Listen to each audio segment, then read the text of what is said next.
매달 꼬박꼬박 나오는 월세, 모든 직장인들의 꿈이죠. 하지만 다가구 주택 잘못 사면 월세 현금 흐름이 아니라 돈 먹는 하마가 될 수 있습니다. 매달 월세 받으면서도 밤잠 설치지 않으려면 수익률도 중요하지만 이것도 꼭 체크해 보셔야 합니다. 수익률에 큰 영향을 미치진 않지만 관리를 편하게 하는 건물의 세 가지 특징, 지금 알려드립니다. 다가구 주택 볼 때 가구 수를 많이 신경 씁니다. 그만큼 수익률에 굉장히 중요한 영향을 미치는 요소이기 때문입니다. 하지만 그만큼 주차 대수도 꼭 확인을 해야 됩니다. 정해진 면적의 주차 대수 숫자만 맞춘다고 되는 것은 아닙니다. 가구 수를 많이 채우다 보면 주차 문제가 발생하게 되고 이중 주차 구조는 세입자 간의 갈등의 씨앗이 됩니다. 결국 임대인에게 화살이 돌아오게 되어 있습니다. 가급적 이중 주차가 되지 않는지, 주차 가능 대수가 여유로운지를 꼭 살펴보세요. 실제 이중 주차의 경우 뒷자리에 대놓았다면 급하게 나가야 되는데 앞차가 전화를 안 받거나 집에 없는 난처한 상황이 발생할 수 있습니다. 또한 앞자리에 대놓는다고 걱정이 없는 건 아닙니다. 차를 놓고 외출하거나 출근한다면 갑자기 차를 빼달라고 할 때 어떻게 해야 될까요? 매번 어디 갈 때마다 뒷차에게 연락할 수도 없고 이래저래 신경 쓰이기는 마찬가지입니다. 지방의 경우 특히 자차 없이 이동에 제약이 많기 때문에 주차는 필수인 시대입니다. 주차가 편해야 좋은 세입자가 오래 살고 여러분의 일상도 평화롭습니다. 장기 수선 비용과 수익률을 잘 따져봐야 합니다. 엘리베이터가 있으면 편하고 임대 놓기 좋지만 노후 대비용이라면 계산기를 잘 두드려 보시기 바랍니다.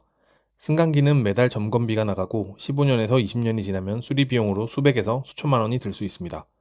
그렇다고 엘리베이터가 없는 것이 더 낫다고 말할 수는 없습니다.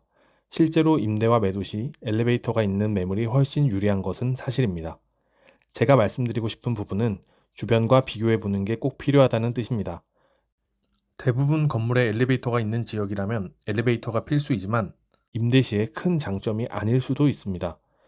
반면에 엘리베이터가 거의 없는 지역에서는 엘리베이터가 있다면 큰 장점이 되지만 없는 것을 감안하고 방을 구하는 임차인이 생각보다 많이 있습니다.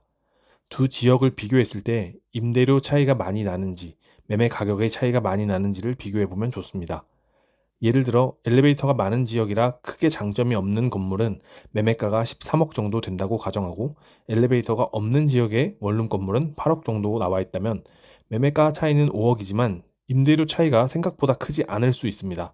이럴 경우에 엘리베이터 유지 비용까지 감안한다면 수익률 차이가 더 커질 수 있기 때문에 신중하게 고려해야 될 요소입니다.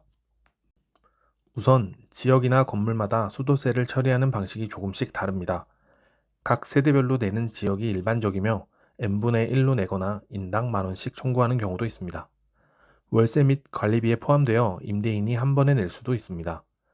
다가구 주택은 하나의 주택으로 수도 계량기를 별도로 설치하지 않고 지어지는 경우가 많습니다. 수도 계량기가 하나로 통합되어 있으면 특정 세대가 물을 낭비해도 알 길이 없고 요금 계산도 복잡해집니다. 갑자기 평소에 요금의 2배가 나왔다면 따로 확인할 방법이 없습니다. 그리고 더 큰 문제는 누수입니다.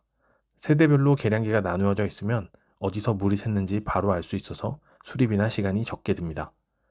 비용도 문제지만 시간이 오래 걸리게 되면 세입자가 굉장히 예민해질 수 있고 임대인 또한 상황이 난처해질 수 있습니다. 나중에 계량기를 추가로 설치하기는 매우 어렵기 때문에 개별 수도 계량기가 있는 집을 추천드립니다. 다가구 투자의 핵심은 수익보다 관리입니다. 몸이 편해야 월세도 기쁘게 받을 수 있으니까요. 오늘 말씀드린 주차, 엘리베이터, 수도 계량기 이 세 가지만 참고해서 따져보셔도 조금 더 나은 다가구 주택 투자를 하실 수 있을 겁니다. 그 외에 다양한 이야기를 준비할 테니 오늘 영상 마음에 드셨다면 구독과 좋아요 부탁드리겠습니다. 감사합니다.